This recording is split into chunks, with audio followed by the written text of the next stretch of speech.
Not dramatically, I didn't throw it or drop it in shock. It just slipped. Like everything else in my life was slipping away in that crystalline moment when my husband Daniel stood up at our anniversary dinner, tapped his fork against his glass, and smiled that charming smile I'd fallen in love with 12 years ago. "Thank you all for coming to celebrate Brittany and my 5th wedding anniversary," he began, his voice carrying across the private dining room of La Bernardine. Faces turned toward us, his family, my family, our closest friends. The golden light from the chandeliers caught the silver in his hair, making him look distinguished, successful, the perfect husband. "But I have an announcement to make."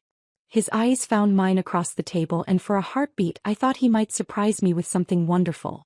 A vacation. A renewal of our vows. The adoption we'd discussed that he didn't show interest in anymore. Something to make up for the distance that had grown between us like a cancer. Instead, he looked toward the corner of the room where Lydia sat. His secretary. 26 years old, with honey blonde hair and the kind of curves that my 34-year-old body had never possessed. She was glowing, literally glowing with that radiance everyone talks about. "Lydia is 7 months pregnant," Daniel announced, his voice steady and proud. "And I'm the father." The silence that followed was deafening. I could hear the soft jazz playing in the background, the clink of silverware from the main dining room, my own heartbeat thundering in my ears. Someone gasped. My sister Carmen, I think. My mother's fork clattered against her plate. But Daniel wasn't finished. He cleared his throat, straightened his shoulders, and looked directly at me. "I'm sorry, Brittany, but we both know this marriage hasn't been working. You can't give me what I need, what we need. A family." His voice took on that reasonable tone he used in business meetings. "I've tried to be patient, but I can't wait forever for something that's never going to happen. So Lydia is going to move in and stay with us." My mother-in-law, Mrs. Grant, nodded approvingly from her seat beside him. "Daniel's right, dear," she said, her voice carrying that familiar edge of disapproval. "You've had 5 years. 5 years and not even a miscarriage to show for it. We can't keep waiting for a barren woman to give us grandchildren." The word barren hit me like a physical blow. Around the table, faces stared at me with a mixture of shock, pity, and uncomfortable curiosity. Some looked away. Others leaned forward, hungry for my reaction. I felt Maya's hand reach for mine under the table, felt the collective intake of breath from our friends, felt the weight of pity and shock pressing down on me from every direction. But I didn't scream. I didn't cry. I didn't throw the remains of my shattered glass at his smug face. I stood up slowly, placed my napkin beside my untouched plate, and picked up my purse. Every eye in the room followed my movements as I walked to the door, my heels clicking against the marble floor with measured precision. I didn't run. I didn't cry. I didn't scream or throw wine in his face or slap him across his smug, self-satisfied expression. I simply walked away. Behind me, I heard Lydia's triumphant laugh and Daniel's voice saying, "Well, that went better than expected." I walked out of that restaurant and into the cold October night, leaving behind the life I thought I knew and the man I thought I loved. What Daniel didn't know was that his betrayal had just set in motion a chain of events that would leave him with nothing but regrets and the bitter taste of his own arrogance.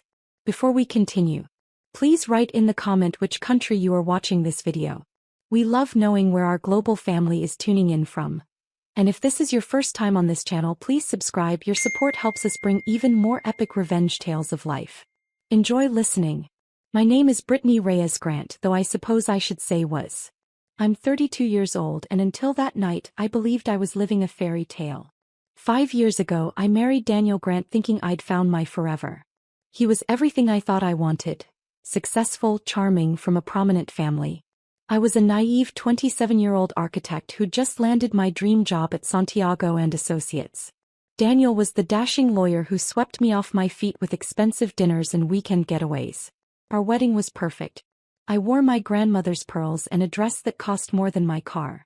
Daniel looked at me like I was the only woman in the world.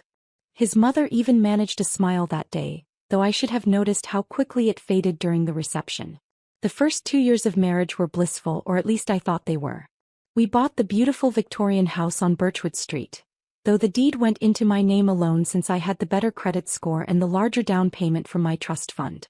Daniel insisted we keep our finances separate for tax purposes, he said. I was too in love to question it. Year 3 brought the pressure. Mrs. Grant's pointed questions about grandchildren at every family dinner. Daniel's increasingly urgent discussions about starting our family. My own excitement about becoming a mother. About creating the warm, loving home I'd always dreamed of. Year 4 brought the doctors. The procedures. The mounting medical bills that I paid from my own accounts while Daniel complained about the cost. The devastating news that my chances of conceiving naturally were slim. The recommendation for expensive fertility treatments that Daniel grudgingly agreed to try once or twice. Year 5 brought the distance. Daniel working late more often. His phone buzzing at all hours.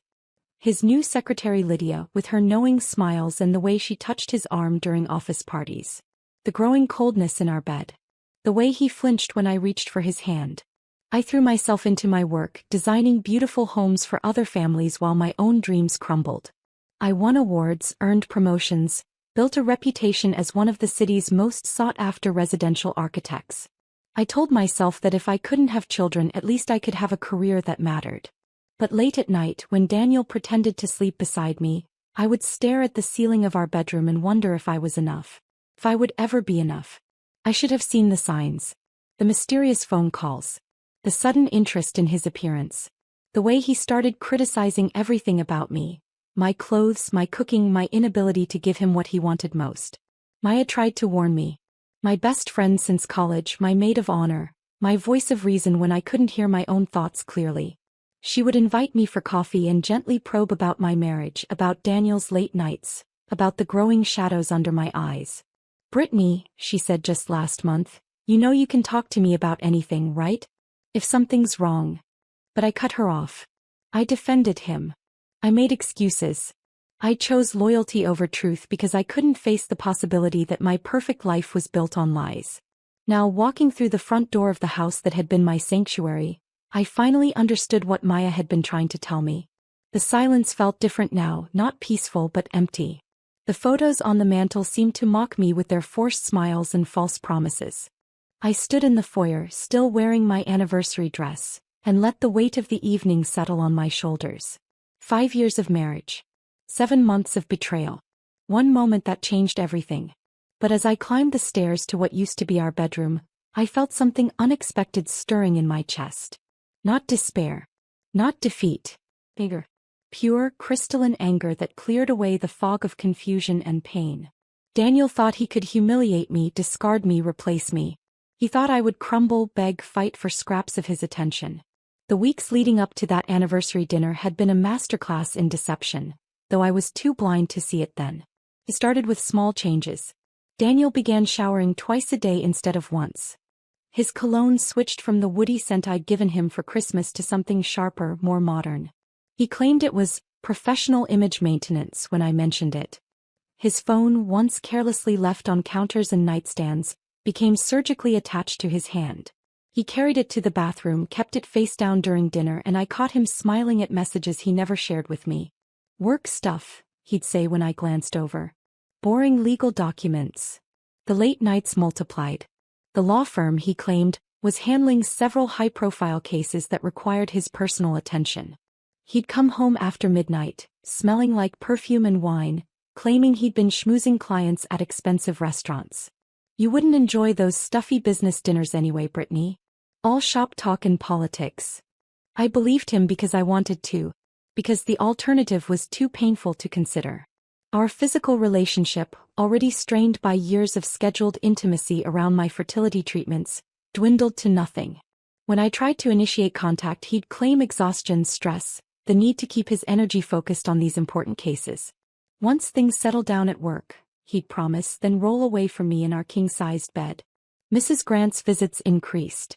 She'd appear at our door unannounced, sweeping past me with barely a greeting to demand updates on our progress toward giving her a grandchild. She'd eye my flat stomach with poorly concealed disappointment and make cutting remarks about women who prioritize careers over family. "Daniel needs a son to carry on the Grant legacy," she told me one afternoon while I served her tea in our living room. "Every month that passes is another month wasted." I wanted to scream that it wasn't by choice, that I was doing everything possible, that her son was the one pulling away. Instead, I smiled and offered her more sugar for her tea. The anniversary dinner was Daniel's idea. He suggested we celebrate at Le Bernardin, the upscale French restaurant where we'd had our first date. He wanted to invite both our families, our closest friends. Let's make it a real celebration, he said. 5 years deserves something special. I was thrilled. I saw it as a recommitment, a fresh start.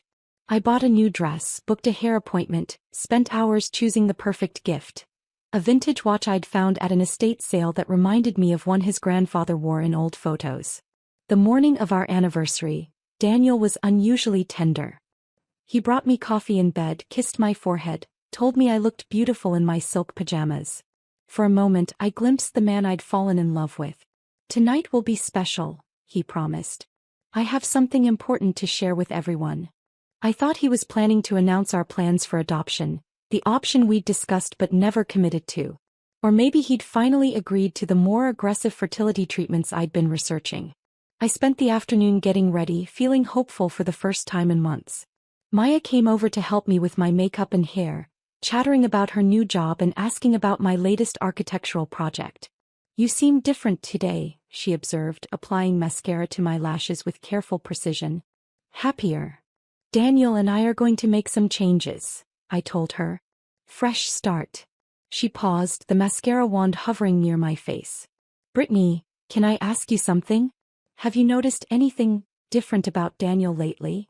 My stomach clenched, but I forced a smile. Different how? I don't know. He just seemed. I can't put my finger on it. When I saw him at the courthouse last week, he was with that secretary of his and they looked. Maya, please. I interrupted. Not today. Today is about celebrating our marriage. She bit her lip but didn't press further. She finished my makeup in silence while I mentally rehearsed the gracious speech I'd give when Daniel made his announcement about our future. At the restaurant I felt beautiful and confident. The dress fit perfectly, my hair caught the candlelight just right, and Daniel held my hand as we greeted our guests. Our parents were there, my sister with her husband, Maya, and her boyfriend, several couples from our social circle. Mrs. Grant presided over the head table like a queen holding court. My own mother looked nervous but hopeful. Everyone seemed to sense that something significant was about to happen. We ordered wine, shared appetizers, laughed at familiar stories. Daniel gave a charming toast about marriage, commitment, and the future. I felt tears of gratitude prick my eyes. Then he stood up again. Actually, I have one more announcement to make. The room fell silent. All eyes turned to him. I smiled up at my husband, my heart full of love and anticipation. That's when my world exploded. Lydia is 7 months pregnant with my child. The rest happened in slow motion. Lydia rising from a table I hadn't even noticed she was at, her hand protectively cradling her obvious bump. The gasps from our family and friends. Mrs. Grant's nod of approval. My mother's sharp intake of breath. Maya's whispered, "Oh my God." And Daniel looking directly at me with something that might have been regret but felt more like relief. It's not my fault Brittany can't give us children. A man needs an heir. I've waited long enough. The champagne glass fell. The world tilted. And something inside me, some last vestige of the trusting, hopeful woman I'd been, died a quiet death. But from its ashes, something else was born. Something harder. Something that would not be dismissed, discarded, or destroyed. As I walked out of that restaurant, I was already planning my next move. I drove home through streets that looked different now, as if the very geography of my life had shifted. Every familiar landmark. The coffee shop where Daniel and I had our Sunday morning ritual, the park where we talked about our future children, the bookstore where he'd bought me poetry collections, now felt like evidence of my own foolishness. The house was dark when I pulled into our driveway. Our driveway. I laughed bitterly at the pronoun. It was my driveway, my house, my mortgage. Daniel's name wasn't on any of the paperwork. Inside I kicked off my heels and walked barefoot through rooms that suddenly felt foreign. The photos of our happy moments seemed to mock me from every surface. Our wedding portrait above the fireplace showed a woman I barely recognized. Hopeful, radiant, utterly convinced she knew the man standing beside her. I poured myself a glass of wine, the expensive bottle Daniel had been saving for a special occasion. Tonight seemed special enough. My phone buzzed constantly. Text after text from friends and family who'd witnessed the devastation. I ignored them all except Maya's. "I'm coming over. Don't answer the door for anyone else." She arrived 20 minutes later with ice cream, tissues, and a bottle of tequila. But when she saw my face, she stopped short. "Brittany, you look angry," I finished. "I look angry. Because I am." She set down her supplies and studied me carefully. "Good. Anger is better than despair. Anger gets things done." We sat in my kitchen, the one I'd renovated myself with custom cabinets and hand-selected tile, and I told her everything I'd been too proud to admit. The distance, the lies, the growing coldness. The fertility treatments I'd paid for alone. The house I'd bought, the life I'd built, the career I'd sacrificed time and energy to while Daniel coasted on his family name. 7 months, I said, my voice steady despite the fury burning in my chest. "She's 7 months pregnant, Maya. That means this started before my last round of treatments. While I was pumping my body full of hormones and hope, he was screwing his secretary." Maya's jaw tightened. "What are you going to do?" That was the question, wasn't it? What was I going to do? I thought about the old Brittany, the one who would have waited up for Daniel to come home, who would have begged for an explanation, who would have fought to save a marriage that was already dead. "I'm going to pack," I said quietly. But first I was going to do something else. I went to Daniel's home office. The one I designed for him in the converted sunroom with built-in shelves and perfect lighting. His computer was still on, password unprotected, because who would suspect sweet, trusting Brittany of snooping? I found the evidence within minutes. Email chains with Lydia that dated back over a year. Photos on his phone that made my stomach turn. Bank records showing expensive gifts I'd never received, restaurant charges for meals I'd never eaten, hotel bookings for weekends when he'd claimed to be at legal conferences. I screenshot everything, forwarded it all to my personal email, and copied the files to a flash drive Maya had found in his desk drawer. "Brittany," Maya whispered, watching me work with mechanical precision. "Are you okay?" "I'm perfect," I said and meant it. For the first time in months I felt clear-headed and in control. The packing came next. Not everything, that would tip him off. Just essentials. Clothes, personal documents, family photos, the jewelry that had belonged to my grandmother. I moved through our bedroom like a surgeon, efficient and emotionless. In his dresser drawer under a stack of golf shirts I found more evidence. A jewelry receipt for a necklace I'd never seen. Love notes written in Lydia's looping handwriting. A positive pregnancy test with a date that confirmed my worst suspicions. I photographed it all. Maya helped me load everything into my car. "Where will you go?" "My sister's for tonight. Tomorrow I have work to do." We stood in the driveway looking back at the house that had been my dream home. I thought I might cry, but my eyes stayed dry. "He has no idea what's coming, does he?" Maya asked. I smiled, and it felt like putting on armor. "None at all." I drove away at 2 a.m., leaving behind 5 years of marriage and taking with me something much more valuable: the truth. Daniel returned home around 4 a.m., probably expecting to find me curled up in bed, ready to listen to whatever explanation he'd prepared. Instead, he found an empty house and a life that was about to become much more complicated. But I was already 3 steps ahead. I woke up in my sister Carmen's guest room feeling more rested than I had in months. The morning light streaming through unfamiliar curtains should have felt disorienting, but instead it felt like freedom. Carmen knocked softly on the door with coffee and concern etched on her face. "How are you holding up?" "Better than expected," I said, accepting the mug gratefully. "I need to borrow your computer this morning. I have some research to do." "Brittany, you don't have to figure everything out today. Take time to process." "I've been processing for months without realizing it," I interrupted. "Now it's time to act." My phone showed 37 missed calls from Daniel. I deleted them without listening to a single voicemail. By 8 a.m. I was dressed in my sharpest business suit and sitting at Carmen's dining table with my laptop, a legal pad, and the flash drive containing all of Daniel's digital infidelity. First I called in sick to work. Then I called Margaret Winters, the most ruthless divorce attorney in the city. Her reputation preceded her. She'd taken down 3 state senators and a federal judge in high-profile divorce cases. If you wanted your assets protected and your dignity intact, Margaret was your woman. "Mrs. Grant," her crisp voice came through the phone. "I heard about last night. The whole city's talking about it." My cheeks burned, but I kept my voice level. "Then you know why I'm calling. I can see you this afternoon. Bring everything you have." Next, I called my financial advisor. Daniel might have thought our separate accounts protected him, but I'd been the primary breadwinner for the last 3 years while his law firm struggled. Every shared asset we'd accumulated had been purchased with my money, my credit, my collateral. Sandra, I need a complete audit of all my accounts and assets. Something's happened and I need to know exactly where I stand financially. Brittany, is everything okay? It will be. By noon I had a complete picture. The house was mine. Deed in my name only, mortgage payments from my account, down payment from my trust fund.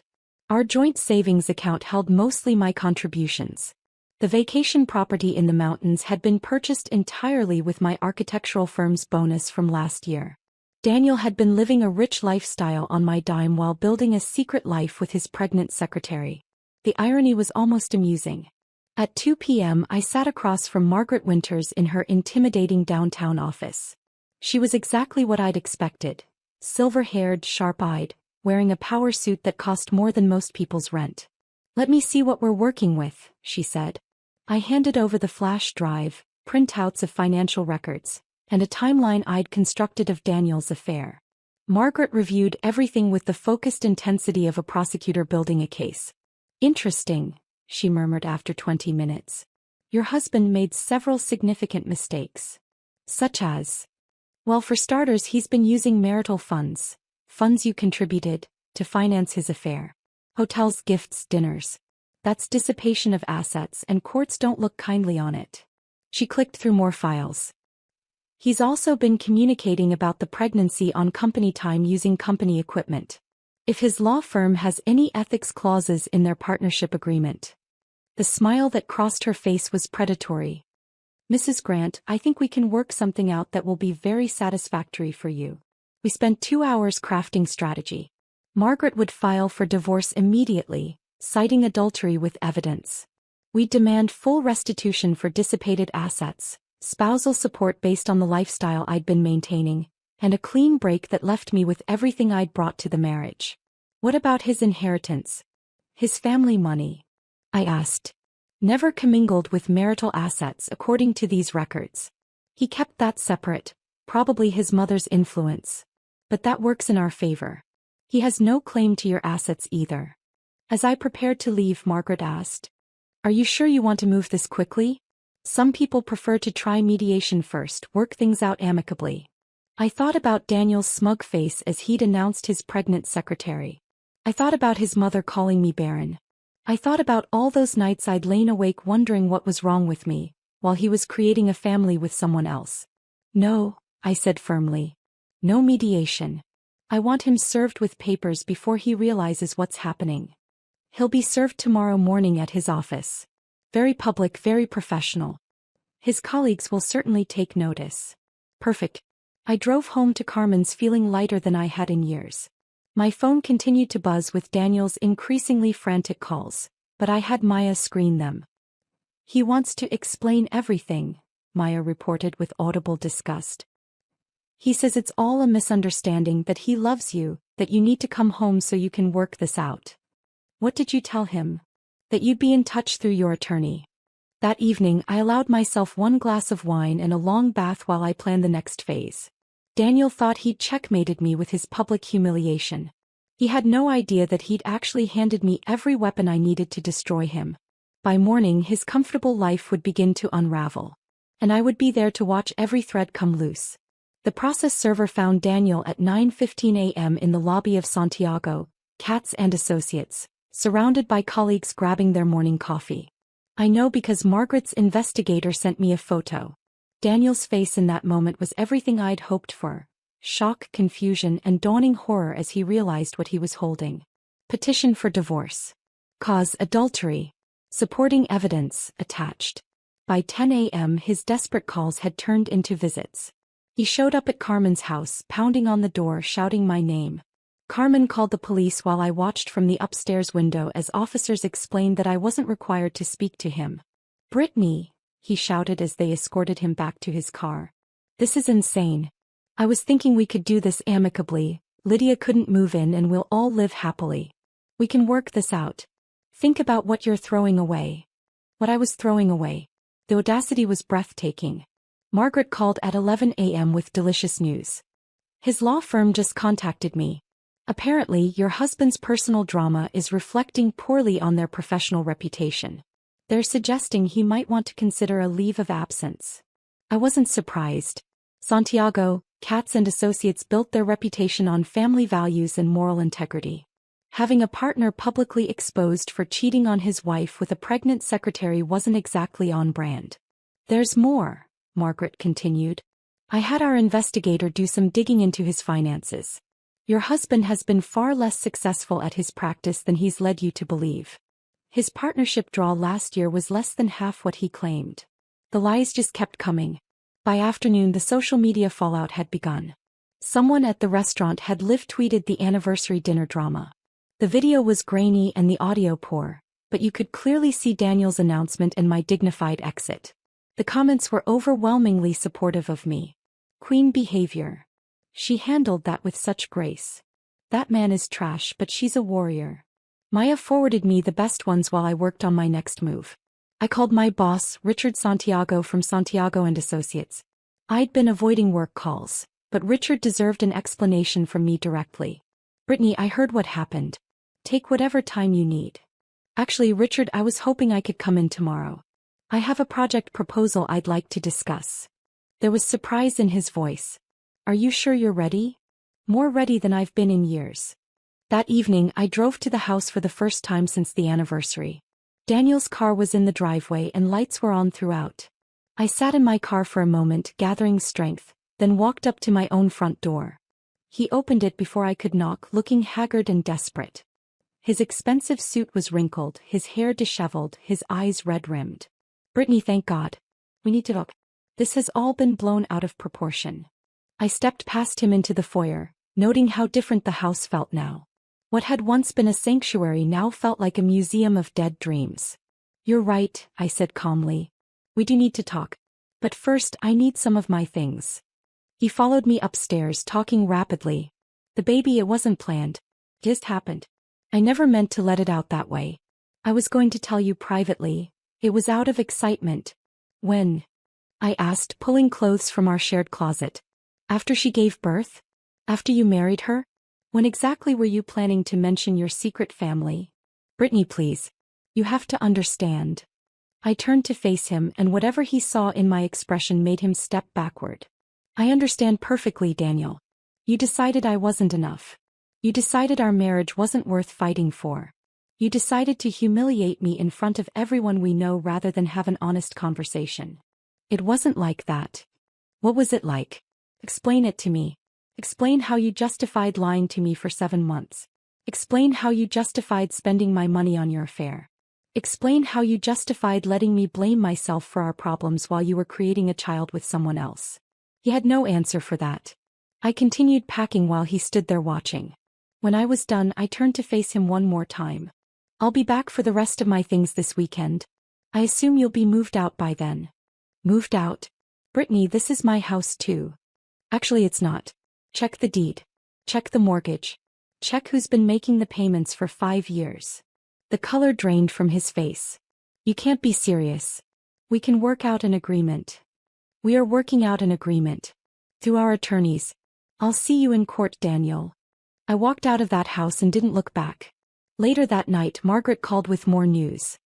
His attorney wants to discuss settlement terms. Apparently, Daniel is eager to resolve this quietly. How eager? Eager enough to accept responsibility for the dissipated assets. Eager enough to waive any claim to the house. Eager enough to agree to a very reasonable spousal support arrangement. I smiled in the darkness of Carmen's guest room. And what about his job? Funny you should ask. His firm officially placed him on administrative leave this afternoon. Something about maintaining professional standards during personal difficulties. Daniel's carefully constructed life was collapsing exactly as I'd hoped. But I wasn't done yet. There was still one more chess piece to move. 3 weeks later, I walked into the offices of Santiago and Associates feeling like a different person. The scared, questioning woman who'd left for her anniversary dinner was gone, replaced by someone who knew exactly what she wanted and how to get it. Richard Santiago greeted me in his corner office with genuine warmth and concern. We'd worked together for 5 years and he'd watched me grow from a promising junior architect to one of their most successful designers. Brittany, you look. He paused, searching for words. You look strong. I feel strong. Richard, I have a proposition for you. I spread out the portfolio I'd been working on for 3 weeks. Architectural plans, business projections, market analysis. Everything I needed to pitch the idea that had been forming since that first night at Carmen's. I want to start my own firm, specializing in residential architecture for single women and families. Divorced women, widows, single mothers. Women who are building new lives and need homes that reflect their independence and strength. Richard studied the documents with growing interest. This is impressive work, Brittany. But starting your own firm is a massive undertaking. The capital requirements alone. I have the capital. And I have something else. A partner who brings complementary skills and shared vision. I texted Maya, who was waiting in the lobby. She joined us in Richard's office, her own portfolio in hand. Maya Rowan, interior designer. She introduced herself. Brittany and I want to create something revolutionary. Architectural design and interior planning that empowers women to create spaces that truly belong to them. We spent 2 hours presenting our vision. Homes designed around the reality of women's lives rather than outdated assumptions about nuclear families. Flexible spaces that could adapt as circumstances changed. Beautiful, functional design that didn't require a man's approval or presence to feel complete. We already have our first 3 clients, I told Richard. Women who heard about my situation and reached out directly. They want what we're offering. Richard leaned back in his chair, considering. This firm has been very good to you, Brittany. I'd hate to lose you to competition. That's why I'm here. I don't want to compete with Santiago and Associates.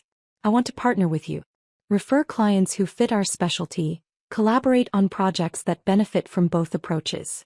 A mutually beneficial relationship. By the end of the meeting, we had a handshake agreement and a timeline for my transition to independence. Walking out of that office, I felt the final pieces of my new life clicking into place. That afternoon brought even better news.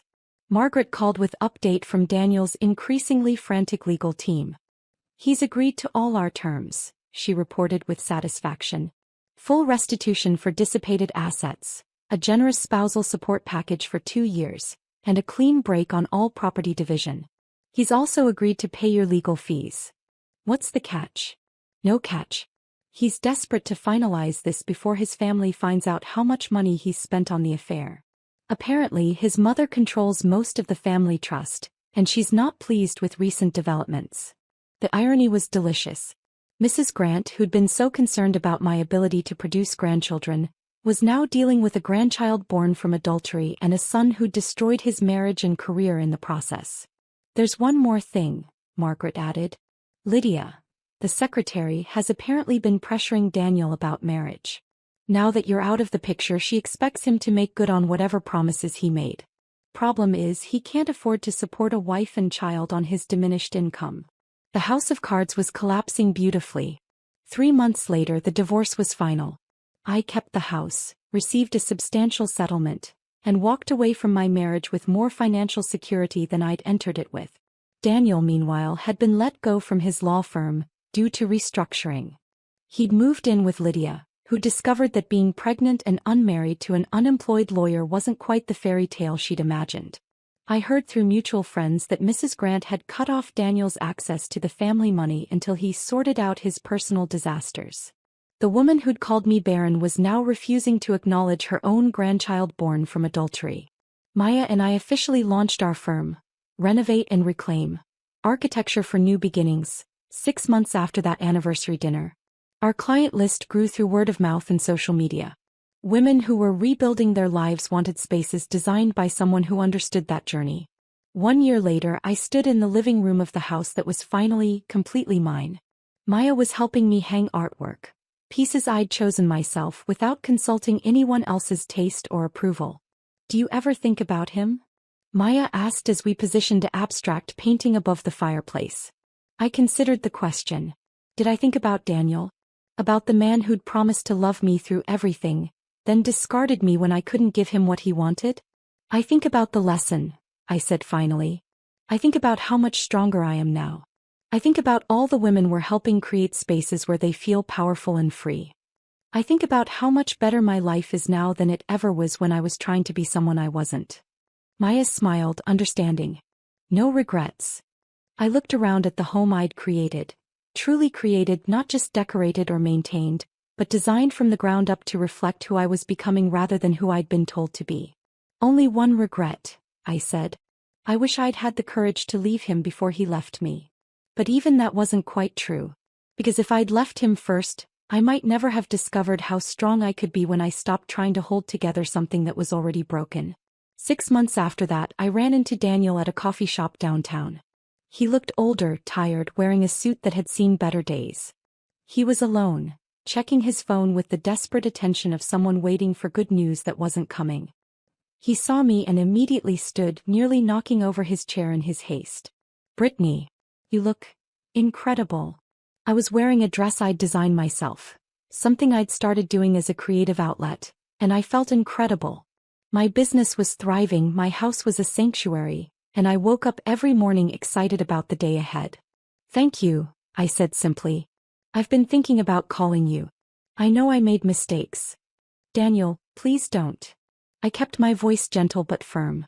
"We're both in different places now." He looked around the coffee shop as if searching for the right words. "Lydia and I, it's complicated. The baby is beautiful, but..." He trailed off, then looked at me with something that might have been longing. "I think I understand now what I threw away." For a moment, I felt a flicker of the old compassion I'd once had for this man. But it passed quickly, replaced by something cleaner and stronger. "You didn't throw anything away, Daniel. You made a choice. And so did I. Brittany, I know I hurt you, but if there's any chance..." "There isn't." The words came out without hesitation or cruelty, just simple truth. "I'm not the woman who would take you back anymore. That woman died the night you announced your pregnant secretary at our anniversary dinner." His face crumpled slightly. "So that's it? 5 years of marriage mean nothing." "They mean everything," I said quietly. "They taught me exactly what I don't want in my life." I turned to leave, then paused. "Daniel, I hope you figure out how to be happy. But you won't find happiness by trying to recreate what we had. That's over." Walking away from him felt like closing the final chapter of a book I'd already finished reading. 2 years after that anniversary dinner, I hosted my own celebration. Not a wedding anniversary, something better. The second anniversary of Renovate and Reclaim, the business Maya and I had built from nothing into one of the city's most sought-after architectural firms. The party was held in my backyard, the same backyard where I'd once dreamed of hosting children's birthday parties, now transformed into an elegant, entertaining space that reflected my actual life rather than my imagined one. 50 people came to celebrate. Clients whose homes we'd designed, colleagues from the industry, friends who'd supported me through the worst and best times of my life. Carmen was there with her family, my parents beaming with pride at what their daughter had accomplished. Maya stood up to give a toast, her wine glass catching the light from the string lights we'd hung through the oak trees. 2 years ago, Brittany came to me with an idea born from pain but built on strength. She wanted to create spaces where women could be wholly themselves, where independence wasn't just tolerated but celebrated. The crowd listened intently as Maya continued. "Today, we've designed homes for 47 women starting new chapters. Divorced mothers creating safe havens for their children. Widows building spaces for new adventures. Young professionals buying their first homes with no one's approval but their own." She raised her glass toward me. "To Brittany, who showed all of us that sometimes the best revenge is simply living so well that your past becomes irrelevant." The applause was warm and genuine. As conversations resumed around me, I felt a deep satisfaction that had nothing to do with proving anything to anyone else and everything to do with becoming who I was meant to be. Later that evening, after the last guest had gone home, I sat in my redesigned living room with a cup of tea and looked through the portfolio of our completed projects. Each home told a story of transformation, of women who decided to architect their own happiness. There was my own house, the Victorian I'd bought with Daniel but transformed into something entirely mine. Room by room, I'd redesigned it to reflect not the woman I'd been trying to be, but the woman I'd discovered I was. The kitchen where I'd once cooked elaborate meals hoping to impress a husband who barely noticed was now a bright, efficient space where I hosted friends and experimented with new recipes for my own pleasure. The bedroom where I'd once lain awake wondering what was wrong with me was now a sanctuary decorated in my favorite colors, filled with books I wanted to read and art that spoke to my soul. The office where Daniel had conducted his secret affair was now my design studio, where I created beautiful spaces for other women finding their way to independence. 3 years after the anniversary dinner, I got a phone call that surprised me. It was Mrs. Grant. "Brittany, dear, I hope you don't mind me calling." I minded very much, but curiosity kept me on the line. "What can I do for you, Mrs. Grant?" I wanted to apologize. Her voice was smaller than I remembered, less imperious. For what I said that night and for not seeing what my son was doing to you. I sat in stunned silence. Mrs. Grant apologizing was something I'd never imagined possible. "I raised Daniel to believe he was entitled to everything he wanted," she continued. "I thought if he could just have a son, a legacy, everything else would sort itself out. I was wrong." "What changed your mind?" There was a long pause. "Watching him these past few years. He's not happy, Brittany. He thought Lydia would give him what he wanted, but he's miserable. The baby is beautiful, but Daniel. He's bitter, angry, always complaining that nothing is the way he expected it to be." I found myself feeling something unexpected, not satisfaction but pity. For all of them. "He asks about you sometimes," Mrs. Grant said quietly. "Wonders if you ever think about him." "I wish him well," I said and meant it. "But that part of my life is over." "You were always too good for him," she said suddenly. "I see that now. You were building something real while he was just taking. I'm sorry it took me so long to understand." After we hung up, I sat with that conversation for a long time. There was closure in it, but more than that, there was confirmation that leaving had been the right choice. Not just for my happiness but for my growth. 5 years after that anniversary dinner that changed everything, I stood in the main gallery of the Contemporary Arts Center at the opening of an exhibition called Spaces of Transformation: Architecture as Empowerment. The exhibition featured photographs and models of homes Maya and I had designed, accompanied by stories from the women who lived in them. It was a celebration of both architectural innovation and personal reinvention. I wore a midnight blue dress of my own design and jewelry I'd bought for myself to celebrate our firm's 5th anniversary. My hair was shorter now, styled in a way that felt confident rather than conventionally pretty. I looked like what I'd become, a successful businesswoman who answered to no one but herself. The gallery was packed with admirers, clients, fellow architects, and journalists.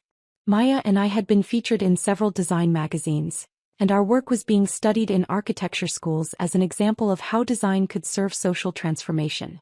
As I moved through the crowd, accepting congratulations and discussing our projects, I caught sight of a familiar figure near the back of the gallery. Daniel stood by himself, studying a photograph of the house we'd once shared, now completely transformed into something that bore no resemblance to the space we'd occupied together. He looked older, carrying weight he hadn't had before. His suit was decent but not expensive. He looked like a man who'd settled into a life that was fine but not fulfilling. Our eyes met across the room. He raised his hand in a tentative wave, and I nodded politely before turning back to my conversation. Later, near the end of the evening, he approached me near the entrance. "Brittany." He seemed nervous, uncertain. "Congratulations on all this. It's really impressive." "Thank you." We stood in uncomfortable silence for a moment. Then he said, "I wanted you to know, I understand now. What I did to you, what I threw away. I see it clearly now." I looked at this man who'd once been my husband, who'd once been the center of my world, and felt nothing but distant sympathy. "I'm glad you've gained that perspective, Daniel. I hope it helps you be better in your current relationship." "Lydia and I." He shook his head. "It's not what I thought it would be. She's not you. No, she's not. And I'm not who I was when we were married. People change, Daniel. Sometimes they change into who they were always meant to be." He looked around at the gallery, at the evidence of everything I'd built since leaving him. "You're happy?" It wasn't a question, but I answered anyway. "I'm fulfilled. I'm doing work that matters to me with people I care about in a life I designed for myself. Yes, I'm happy. I made the biggest mistake of my life," he said quietly. "Losing you." I considered his words, feeling no triumph or vindication, just a kind of peaceful finality. Daniel, you didn't lose me. You chose something else over me. And that choice led both of us to where we needed to be. I couldn't have become this person, I gestured around the gallery, if I'd stayed in that marriage. So in a way I should thank you. He looked stricken. Brittany. I hope you find peace, I said gently. Real peace, not just regret about choices you can't unmake. But you won't find it by looking backward. Maya appeared at my side, having finished her conversation with a potential client. Ready to go celebrate properly? She asked, then noticed Daniel. Oh. Hello, Daniel. Maya. He nodded stiffly. You've done something remarkable here. Yes, we have, Maya said simply. Brittany, the car's ready when you are. I turned back to Daniel one final time. Take care of yourself. And take care of your family. That little boy deserves the best version of you. Brittany, wait. But I was already walking away, Maya beside me, toward the future I'd built with my own hands. In the car, Maya asked, how do you feel?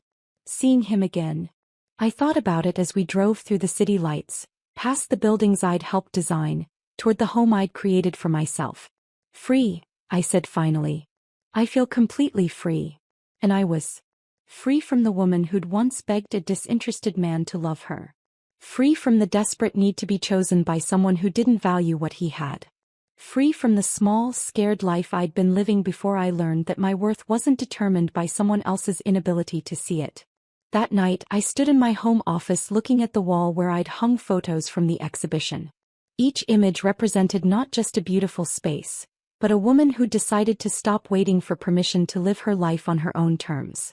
I picked up my phone and scrolled through messages from clients, friends, colleagues, and women I'd never met who'd been inspired by our work. Each message was a reminder that my pain hadn't been wasted. It had been transformed into something that helped others transform their own lives. The woman who'd walked out of that anniversary dinner 5 years ago had been broken but not defeated. She'd taken that brokenness and forged it into strength, wisdom, and purpose.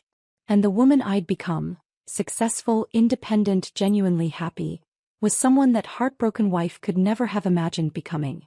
Sometimes the greatest revenge isn't hurting the person who hurt you. Sometimes it's becoming so magnificently yourself that their opinion becomes irrelevant. As I turned off the lights and headed upstairs to my peaceful bedroom in my beautiful house in my carefully crafted life, I realized that Daniel had given me something valuable after all, though not what he'd intended. He'd given me the gift of my own strength.